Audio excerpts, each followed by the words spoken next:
Vamos falar a respeito dos instrumentos de política monetária. E antes de seguir adiante, vamos lembrar o quanto que é importante a gente entender o significado de cada uma das palavras que dão título a este assunto, que dão título a esta aula que nós vamos estudar agora. Para isso, vamos pegar o dicionário Aurélio e lá diz que instrumento, a definição é essa: recurso empregado para se alcançar um objetivo, conseguir um resultado. Meio empregado para se alcançar um objetivo, conseguir um resultado. E política monetária? Dentro da economia, segundo o dicionário Aurélio, política monetária é o conjunto de ações do governo sobre o sistema monetário, que inclui o controle da oferta de moeda e a regulamentação da atividade dos bancos. Conjunto de ações do governo sobre o sistema monetário. Lembrando que a palavra monetário, a palavra monetária tem a ver com moeda e com moeda nacional, que inclui o controle da oferta de moeda, o controle da oferta de reais dentro da economia nacional. Controlar a oferta de moeda, controlar a quantidade de reais que está circulando na economia. E a regulamentação da atividade dos bancos. Quem é que faz isso em nome do governo federal aqui no Brasil? Quem é que adota um conjunto de ações sobre o sistema monetário, que inclui o controle da oferta, da moeda e regulamentação da atividade dos bancos? Quem faz isso? Ora, o Banco Central do Brasil. O Banco Central do Brasil ele tem esse papel de controlar a quantidade de moeda ofertada. E por que ele faz isso? Ele faz isso porque, dependendo da quantidade de moeda ofertada, as pessoas podem ficar mais animadas ou menos animadas em comprar, em adquirir produtos. Quando a economia ela está muito líquida, é um termo que a gente utiliza, é sinal que ela tem muita liquidez, que tem muito dinheiro na economia. De uma certa maneira, a gente vai se beneficiar com esse excesso de dinheiro que está na economia. Você, as pessoas de uma forma geral, quando a gente tem dinheiro no bolso, você, as pessoas com dinheiro no bolso, a gente fica mais animado ou menos animado em comprar, em consumir? Claro que a gente fica mais animado em comprar, em consumir. O lojista ele começa a perceber o seguinte: ora, tem gente que está comprando meu produto, muita gente comprando meu produto e que eu estou vendendo a R$10. E aí ele vai fazer uma experiência, vou aumentar para R$11. E com R$11 ele percebe que ainda tem bastante gente comprando o produto dele. Até que ele aumenta para R$12 e pouca gente aparece para comprar. E aí nessa hora então ele sente um impacto. Primeiro vamos pensar o seguinte: o produto custava 10, foi para 11, foi para 12, aumentou 20%. Esse aumento dos preços, isso tem um nome, chama-se inflação. E a inflação é algo que preocupa as autoridades governamentais que controlam exatamente as finanças no país. Inflação é algo danoso, prejudicial, que prejudica as pessoas de uma forma geral, o trabalhador de uma forma geral. Vamos fazer o seguinte exemplo. Vamos supor que um trabalhador, ele com R$100, ele conseguisse comprar, 10 livros, cada um a R$10. E aí esse livro aumentou para R$11, supondo.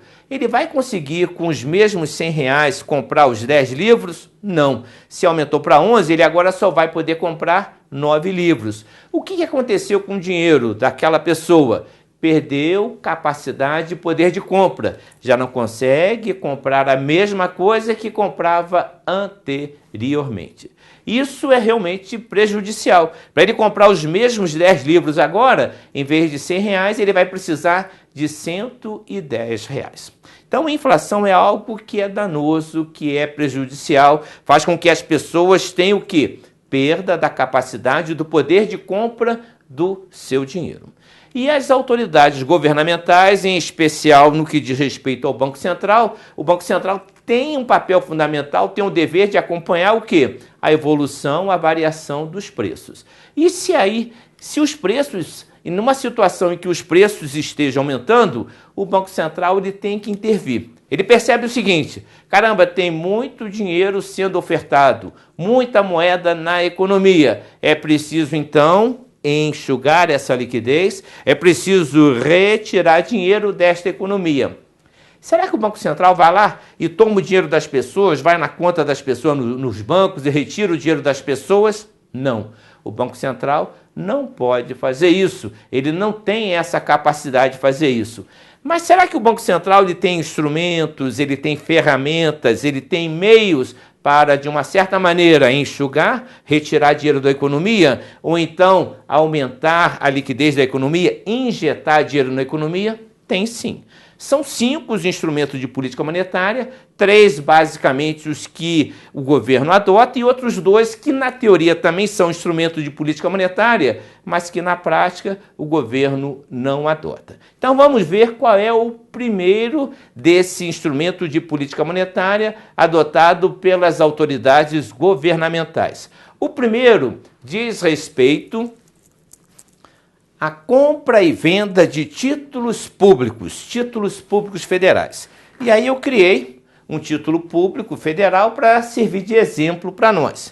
Então vamos supor, eu tenho aqui um título público federal na minha mão. A pessoa que detém a posse de um título público federal, ela tem um documento onde o governo federal ele reconhece que tem uma dívida com aquela pessoa.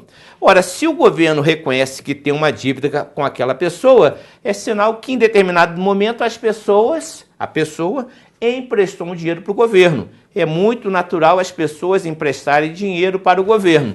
E o governo, então, reconhece essa dívida por meio de um título público federal emitido pelo Tesouro Nacional. E aí, por que as pessoas emprestam dinheiro para o governo? As pessoas emprestam dinheiro para o governo porque o governo paga juros, remunera essas pessoas que emprestam dinheiro para o governo. Muito bem. O que nos interessa com relação à compra e venda de títulos públicos federais? Interessa saber qual é o impacto que isso tem na quantidade de dinheiro que está circulando na economia, na quantidade de moeda ofertada. É essa a importância que a gente tem. E o governo só pode fazer 2 coisas: comprar ou vender o título público federal. E é exatamente o efeito que isso tem que é perguntado nas provas. Antes de seguir adiante, cabe lembrar o seguinte: quem faz essa compra e venda de títulos públicos federais, quem controla os títulos públicos federais que são emitidos pelo Tesouro Nacional, é o Banco Central do Brasil. E as operações realizadas com grandes bancos são realizadas no open market, no mercado aberto. E a pergunta que a gente tem é o seguinte: quando o governo ele lança títulos públicos federais, quando ele vende títulos públicos federais, a pergunta que se faz: isso aumenta ou diminui a quantidade de dinheiro na economia? Governo lançando, vendendo títulos públicos federais. Isso aumenta ou diminui a quantidade de dinheiro na economia? Vamos pensar o seguinte: o governo está lançando, está vendendo. Alguém vai comprar esse título público federal. A pessoa vai ficar com esse título e, em contrapartida, vai entregar dinheiro na mão do governo federal. Então vamos guardar: quando o governo lança, vende título público federal, o que acontece? Acontece a saída, a retirada de dinheiro da economia. Então, quando o governo vende, lança título público federal, isso é um instrumento de política monetária restritiva, contracionista, retira dinheiro na economia. Menos dinheiro na economia, as pessoas vão comprar menos. O que vai acontecer? O produto começa a ficar encalhado lá na loja e o lojista percebe que não pode mais vender aquele produto por R$12. Ele não vai aumentar, ele vai ter até que diminuir o preço daquele produto. É um instrumento, então, pelo qual o governo federal, o Banco Central, consegue, de uma certa maneira, controlar a variação dos preços. Muito bem. Vimos o efeito que tem a venda, o lançamento de títulos públicos federais. Mas se o governo quiser adotar uma política monetária expansionista, ele quer expandir a economia. Para isso, ele tem que injetar dinheiro na economia para que as pessoas com mais dinheiro comprem os produtos que estão sendo oferecidos no mercado.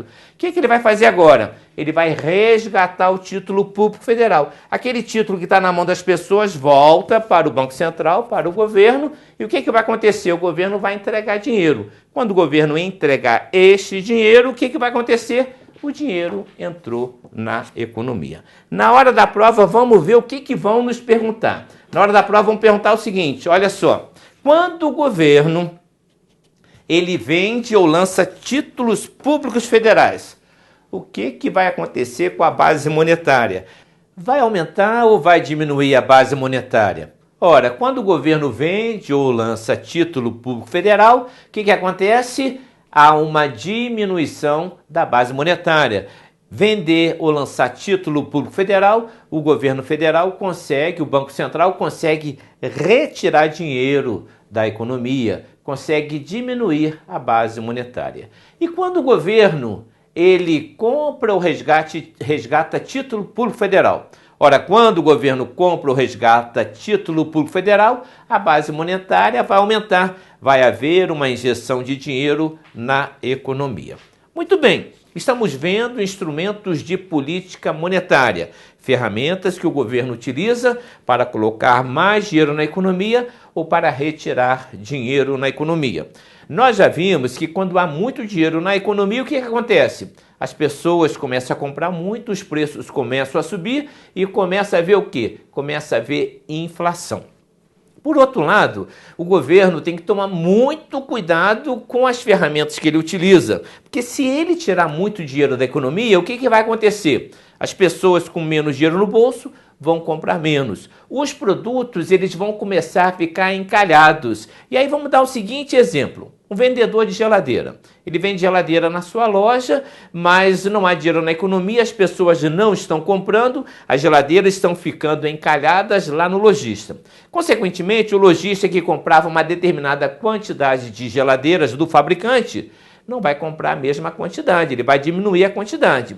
O fabricante de geladeiras, ele que recebia uma quantidade de encomenda de geladeira todo mês e produzia, sei lá, 1.000 geladeiras por mês, ora, se as encomendas diminuem, vai vender menos, ele não vai continuar fabricando 1.000 geladeiras por mês, porque também lá o seu estoque vai começar a ficar abarrotado, cheio de produto encalhado. O fabricante de geladeira, então, ele vai diminuir a sua produção. Se ele fabricava 1.000 geladeiras, vai fabricar agora 700 geladeiras. E aí vamos perceber o desdobramento disso tudo. Para fabricar 1.000 geladeiras, aquela fábrica precisava de uma determinada quantidade de empregados. E aí, será que para fabricar 700 geladeiras, já que ele vai diminuir a produção, ele vai precisar da mesma quantidade de empregados? Não. E aí o que vai acontecer? Vai haver desemprego, pessoas estarão sendo demitidas. Então, olha só como é que esses instrumentos de política monetária, eles têm que ser utilizados com muito cuidado. Que a empresa, essa fábrica, ela vai ficar com uma capacidade ociosa de produção. Ela tem a capacidade, ela pode produzir 1.000 geladeiras e está produzindo 700. Existe uma capacidade ociosa de 300 geladeiras que poderiam ser produzidas e que não estão sendo produzidas. Isso vai ter impacto no nível de empregos e as pessoas desempregadas vão comprar menos, vai haver menor produção porque menos compra e também tem um reflexo, um impacto no que diz respeito ao pagamento de impostos. Ora, cada produto que é vendido há um imposto ali que é recolhido ao governo federal. Se diminui a venda dos produtos, vai haver um menor recolhimento de impostos, um impacto negativo no caixa do governo federal. Estamos estudando instrumentos de política monetária. E nós já vimos agora, acabamos de ver, o primeiro instrumento, compra e venda de título público federal. Vamos ver qual é o próximo instrumento. O próximo instrumento chama-se depósitos compulsórios. E antes de seguir adiante, qual é o entendimento que você, que as pessoas têm da palavra compulsório? Compulsória. Uma coisa feita de forma compulsória é feita de livre e espontânea vontade ou é feita obrigatoriamente? É feito de fato compulsoriamente? É feito como uma obrigação. As pessoas são obrigadas a fazer isso. E esse assunto, esse instrumento de política monetária chama-se depósito compulsório. Depósito compulsório, ele tem a ver com o efeito multiplicador da moeda. Depósito compulsório, ele tem a ver com a capacidade que os bancos têm de alavancar moeda escritural. Caramba, efeito multiplicador da moeda, capacidade de alavancar moeda escritural. Mas o que é isso? Muito bem. Os bancos, eles, por incrível que pareça, eles podem criar moeda. Mas olha só, os bancos, eles criam moeda na forma escritural. Eles não vão criar cédulas, não vão emitir, não vão fabricar cédulas de reais. Mas os bancos têm a capacidade de aumentar, sim, a quantidade de moeda ofertada nessa forma que a gente chama de moeda escritural. Para a gente entender efeito multiplicador da moeda, capacidade dos bancos de alavancarem moeda escritural, nós temos que criar um banco. E para isso nós vamos criar o Banco Gran Cursos. E vamos supor que o Banco Gran Cursos, ele iniciou hoje as suas atividades às 11 horas da manhã, como abre os bancos aqui em Brasília, a nossa capital federal. O Banco Gran Cursos, ele é um banco como outro qualquer. Ele trabalha com a mercadoria chamada dinheiro. E o Banco Gran Cursos, como qualquer outro banco, ele pouco trabalha com dinheiro próprio. O Banco Gran Cursos, ele vai fazer o que os outros bancos fazem. Intermediação bancária, intermediação financeira. O que é isso? Capta dinheiro de um lado e empresta esse dinheiro do outro lado. Hoje, quando o Banco Gran Cursos abriu as suas portas pela primeira vez, ele foi inaugurado, ele não tinha um centavo, não tinha R$1 no cofre, na prateleira. Se aparecer alguma pessoa interessada em tomar dinheiro emprestado do Banco Gran Cursos, hoje o Banco Gran Cursos não tem dinheiro algum para emprestar. E apareceu uma pessoa superavitária, com sobra de recursos. Essa pessoa veio aqui no Banco Gran Cursos e depositou R$10.000. No final da tarde, às 4 horas da tarde, às 16 horas, o Banco Gran Cursos fechou suas portas. Tinha um único cliente, um único correntista. Na conta de depósito à vista, na conta corrente, tinha um saldo de R$10.000. Amanhã, quando o Banco Gran Cursos abrir as portas, ele já vai ter dinheiro em caixa. Se aparecer algum deficitário precisando tomar dinheiro emprestado, o Banco Gran Cursos já terá algum dinheiro para emprestar? Sim. Quanto é que ele tem? R$10.000 que foram depositados hoje. Vamos supor que agora já chegamos ao dia seguinte, amanhã. No dia seguinte, apareceu uma outra pessoa lá no Banco Gran Cursos, aqui no Banco Gran Cursos, deficitária, precisando de dinheiro emprestado. E a pessoa está tão ruim de grana que ela abriu uma conta no Banco Gran Cursos, que é uma prática comum, para tomar dinheiro emprestado de banco, abrir uma conta corrente. Só que essa pessoa estava tão sem grana que não tinha um centavo para fazer um depósito inicial. É o que aconteceu. O Banco Gran Cursos emprestou para ela R$10.000. O Banco Gran Cursos, ele fez um lançamento a crédito na conta corrente dessa pessoa de R$10.000. Segundo dia de atividade do Banco Gran Cursos, 16 horas, fechou as portas. No segundo dia, quantas contas correntes eu tenho? Tenho aquela primeira, que foi aberta na véspera pelo superavitário, e agora eu tenho uma segunda, que foi aberta por um deficitário. Qual é o saldo da primeira conta? R$10.000. Qual é o saldo da segunda conta? R$10.000. Somando as duas, quanto é que eu tenho? Somando as duas, R$20.000. Gente, houve um efeito multiplicador? Sim, o que era 10 viraram R$20.000. Olha, e como é que isso aconteceu? Surgiram outros R$10.000 dentro do banco? Não. O Banco Gran Cursos, ele simplesmente, ele alavancou, ele criou moeda na forma escritural. E por que é chamado moeda na forma escritural? Porque não surgiu dinheiro. O Banco Gran Cursos foi na conta desse cliente e fez um lançamento. Escriturou um lançamento a crédito de R$10.000.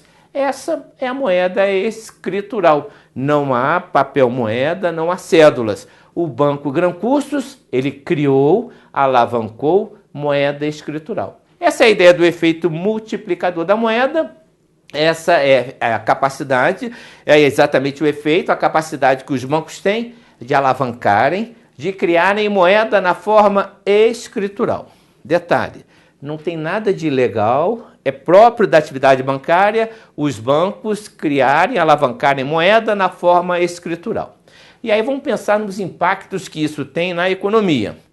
Quanto mais os bancos emprestam dinheiro, o que acontece? Mais dinheiro é criado na forma escritural, mais dinheiro entra na economia. O que vai acontecer com a quantidade de moeda ofertada? Uma quantidade maior estará sendo ofertada.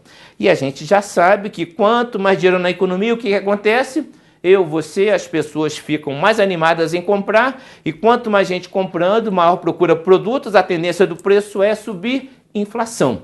E aí, o que o governo federal faz? O que o Banco Central faz? Ele instituiu o depósito compulsório. O que é o depósito compulsório?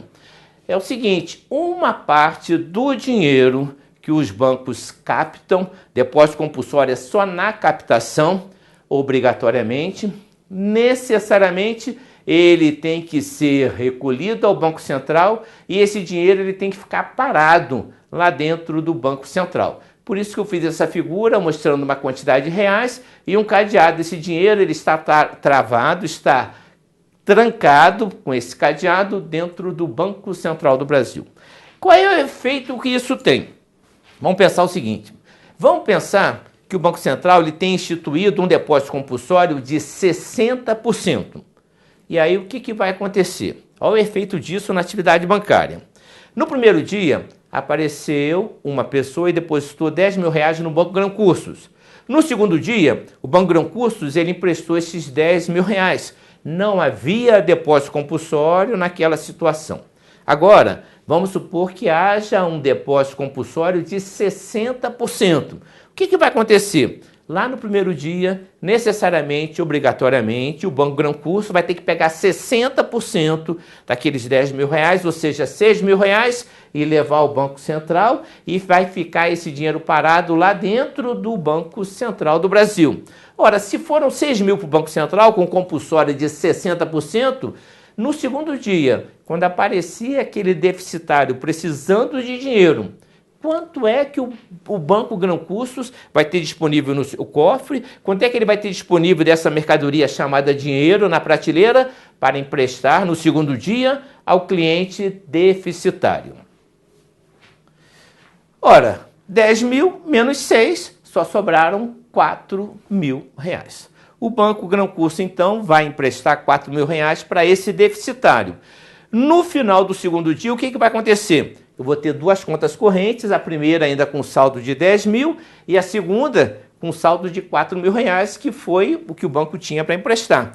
10 com 4, 14. Pergunta a você, houve efeito multiplicador da moeda? Sim, o que eram 10 viraram 14. O Banco Gran Cursos criou, alavancou moeda escritural? Sim, enquanto? 4 mil reais. Mas o depósito compulsório, esse percentual, esta alíquota do depósito compulsório, influiu no efeito multiplicador da moeda? Influiu na capacidade dos bancos, desse banco, o Banco Gran Cursos, alavancar, criar moeda escritural? Sim. Antes, sem compulsório, ele pôde emprestar 10 mil reais. Com compulsório de 60%, ele só pôde emprestar 4 mil reais. O que se pergunta em prova? Vamos ver o que se pergunta em prova. Quando o percentual ele aumenta, vamos supor que ele saia de 60% para 80%, o que vai acontecer com a base monetária? Vai aumentar ou vai diminuir? Ora, o compulsório era 60%, vamos supor que aumentou para 80%. Com 60%, o Banco Gran Cursos tinha 4 mil reais para emprestar. Com o compulsório indo, por exemplo, para 80%, o Banco Gran Cursos no segundo dia não vai ter mais 4 mil reais para emprestar, ele vai ter agora 2 mil reais. E aí a pergunta é essa em prova. Quando o percentual do depósito compulsório, do recolhimento compulsório, ele aumenta, o que vai acontecer com a base monetária? Os bancos vão injetar mais dinheiro ou menos dinheiro? Os bancos vão injetar menos dinheiro. Consequentemente, a base monetária ela vai diminuir. E quando o percentual do compulsório diminui, a base monetária vai aumentar. E por que aumenta? Aumenta por conta do seguinte: quando o recolhimento compulsório ele era de 60%, o Banco Grão-Cursos, no segundo dia, ele tinha R$ 4.000 para emprestar. Se o recolhimento compulsório cair de 60% para 40%, no segundo dia, em vez de ter R$ 4.000 para emprestar, o Banco Grão-Cursos ele terá R$ 6.000 para emprestar. Ora, quando o banco empresta mais, o que acontece com a base monetária? Ela aumenta.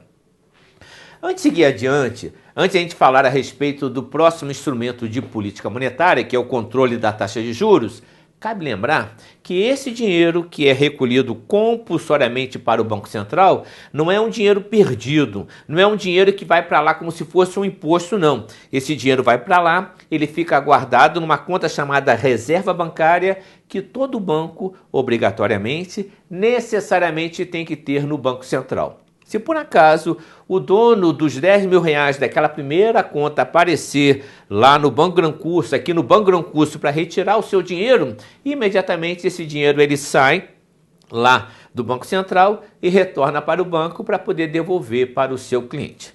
Vamos então para o terceiro instrumento de política monetária. Como já adiantei, o terceiro instrumento é o controle da taxa de juros. E aí eu mostrei aqui uma figura, tem essa figura, uma pessoa e o percentual que ela está sujeita a pagar de juros em toda operação, em toda transação bancária, em toda transação financeira. E a pergunta é o seguinte: você, as pessoas, quando a taxa de juros estão muito elevadas, muito alta, o que acontece? Você, as pessoas, a gente fica mais animado ou menos animado em tomar dinheiro emprestado do banco? Ora, se a taxa de juros está muito elevada, eu e você, a gente fica menos animado. E aí os bancos vão emprestar menos, haverá menos dinheiro entrando na economia. Menos dinheiro na economia, o que acontece? As pessoas vão comprar menos, os produtos encalhados, as fábricas vão produzir menos, vai haver desemprego, menos imposto sendo recolhido. Problema que a gente já sabe quando a gente tem uma recessão, é o nome que se dá para essa situação. Muito bem, taxa de juros. Você, as pessoas, toda vez que a gente toma o dinheiro emprestado, é o preço que a gente paga por tomar esse dinheiro emprestado do banco.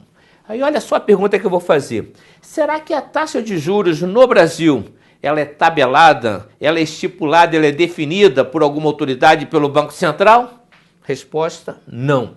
A taxa de juros, ela é definida livremente, assim meio entre aspas, segundo a lei da oferta e da procura. Lei de mercado da oferta e da procura. Se tem muita gente procurando pelo dinheiro, os bancos aumentam a taxa de juros. Se tem pouca gente procurando dinheiro, os bancos, eles então diminuem a taxa de juros. Mas o governo federal, o Banco Central, ele tem uma maneira de controlar a taxa de juros por meio de uma taxa que é definida periodicamente pelo Copom, Comitê de Política Monetária do Banco Central do Brasil. Que taxa é essa? Chama-se taxa Selic.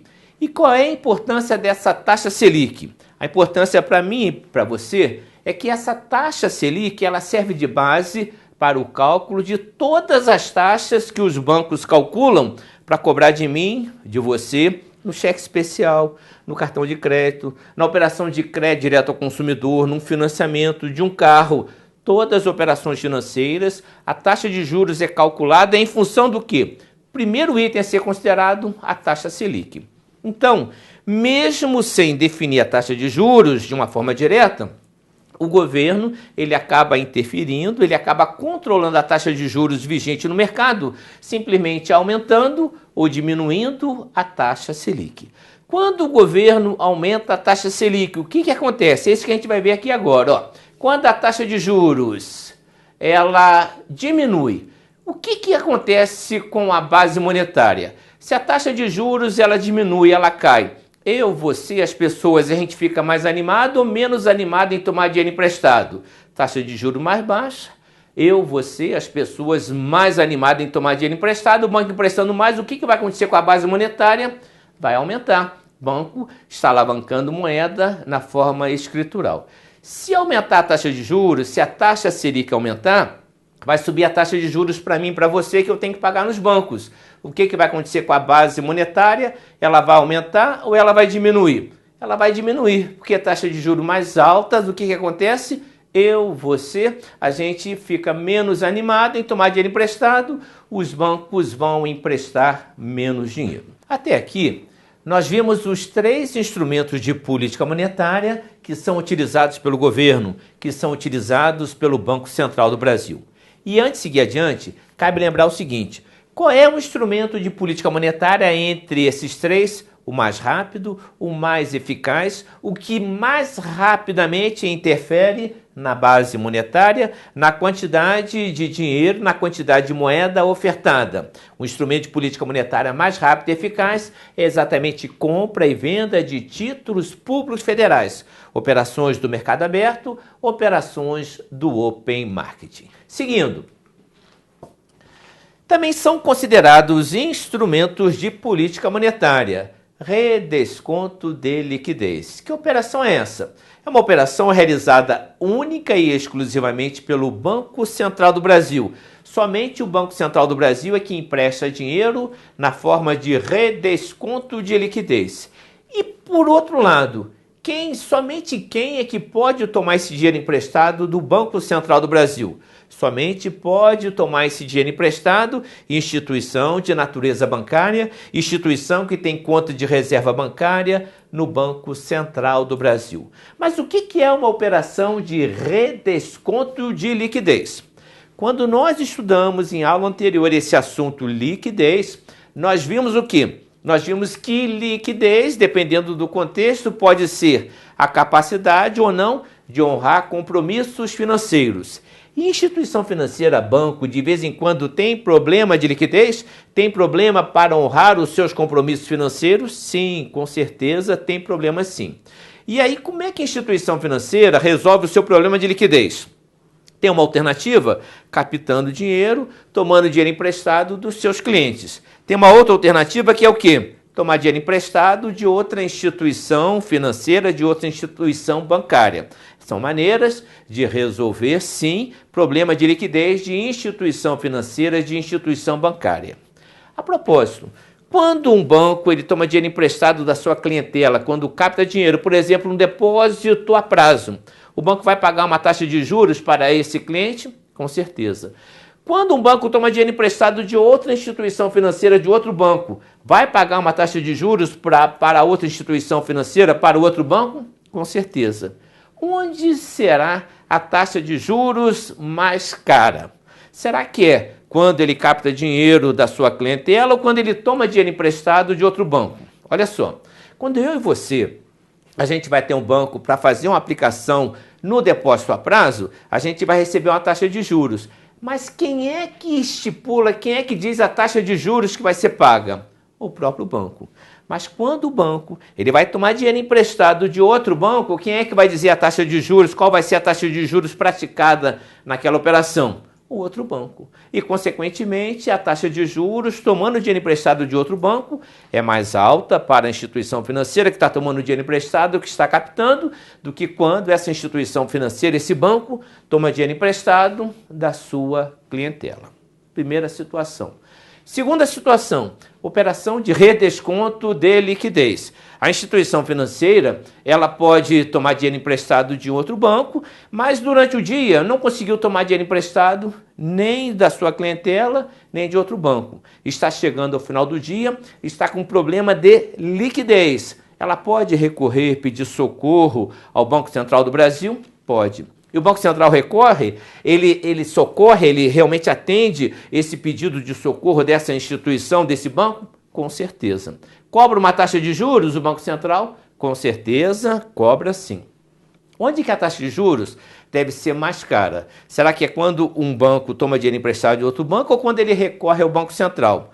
A taxa de juros é mais cara do Banco Central na operação de redesconto de liquidez. Por que será que o Banco Central cobra a taxa de juros mais cara entre as alternativas que o banco tem para resolver o seu problema de liquidez? É o seguinte, o Banco Central entende que instituição financeira, banco, deve resolver o seu problema de liquidez captando dinheiro da sua clientela ou então de outro banco. Ou seja, deve resolver o seu problema de liquidez dentro do próprio mercado bancário, dentro do próprio sistema financeiro nacional.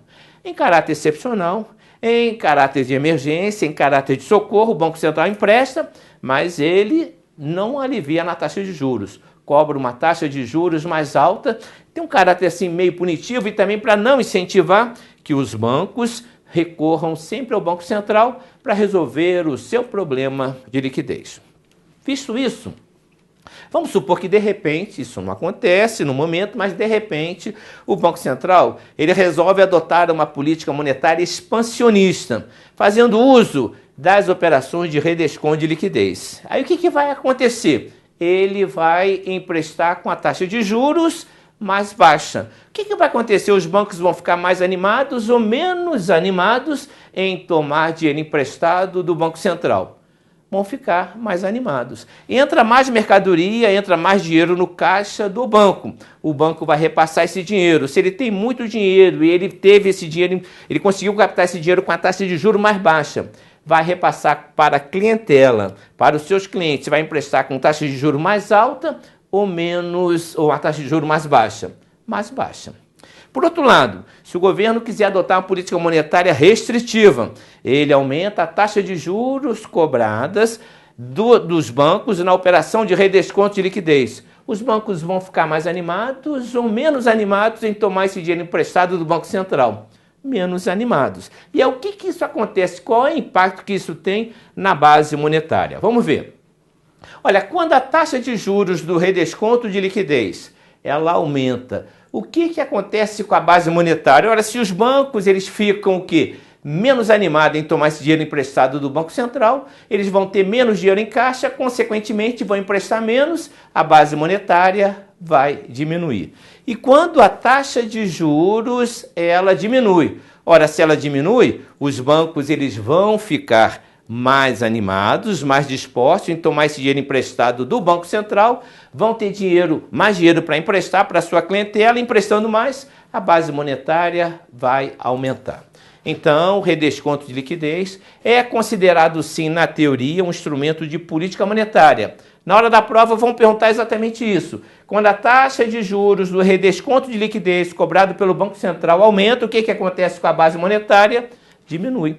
É um efeito inversamente proporcional. Quando a taxa de juros diminui, o que acontece com a base monetária? Ela aumenta. E nós chegamos agora, então, ao último instrumento de política monetária. Na teoria, é a chamada emissão de moeda. Gente, se o Banco Central, se o governo federal quiser aumentar a quantidade de moeda, quiser aumentar a base monetária, ele é o dono da fábrica, da máquina de produzir dinheiro. Ele pode mandar esse camarada aí que está controlando essa máquina produzir uma quantidade de cédulas e colocar isso no mercado? Com certeza. Então, emissão de moeda é considerado, sim, um instrumento de política monetária. Mas é um instrumento de política monetária que o governo ele não adota de jeito algum, porque isso aqui tem um efeito danoso. A quantidade de moeda emitida, a quantidade de moeda em circulação, ela tem que ser adequada à capacidade da economia absorver exatamente essa quantidade de moeda. Lembrando o seguinte, que a moeda fabricada, ela não está emitida ainda não. A Casa da Moeda do Brasil é quem produz as cédulas brasileiras. O Banco Central encomenda as cédulas e recebe essas cédulas e coloca lá no seu cofre. Já houve emissão de moeda? Não.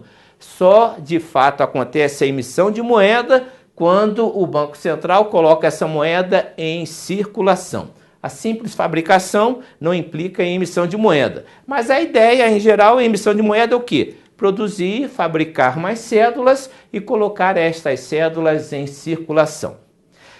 E dessa maneira, nós chegamos ao final dessa aula que nós falamos a respeito dos instrumentos de política monetária. A gente se vê na próxima aula.